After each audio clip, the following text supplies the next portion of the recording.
Did you know the Fibonacci sequence can be used in running? And if you didn't know that, that's why I'm faster than you and your dog. Now, why does this work? Well, firstly, note with the Fibonacci sequence, each term is the sum of the previous two terms. So, for example, 0 plus 1 is 1, 1 plus 1 is 2, 1 plus 2 is 3, 2 plus 3 is 5, and so on. And if we look at consecutive terms of the Fibonacci sequence, for example, 5, 8, and 13, then this gives you a rough conversion between miles and kilometres. For example, 5 miles is roughly 8 kilometres, and 8 miles is roughly 13 kilometres. Now, why does this work with the Fibonacci sequence? Well, I have an idea and I'm going to run with it.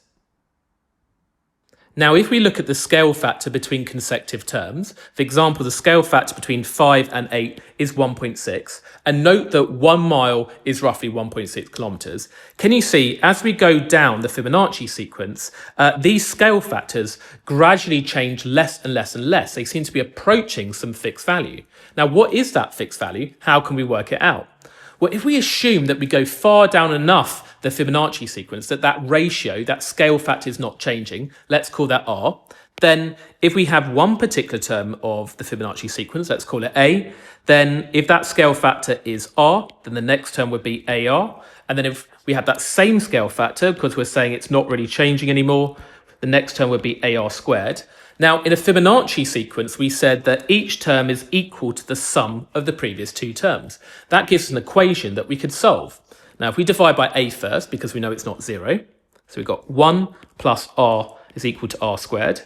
And let's just move everything to one side. So we've got r squared minus r minus 1 equals 0. Now, if we use the quadratic formula to solve this equation, we get r is equal to 1 plus the square root of 5 over 2.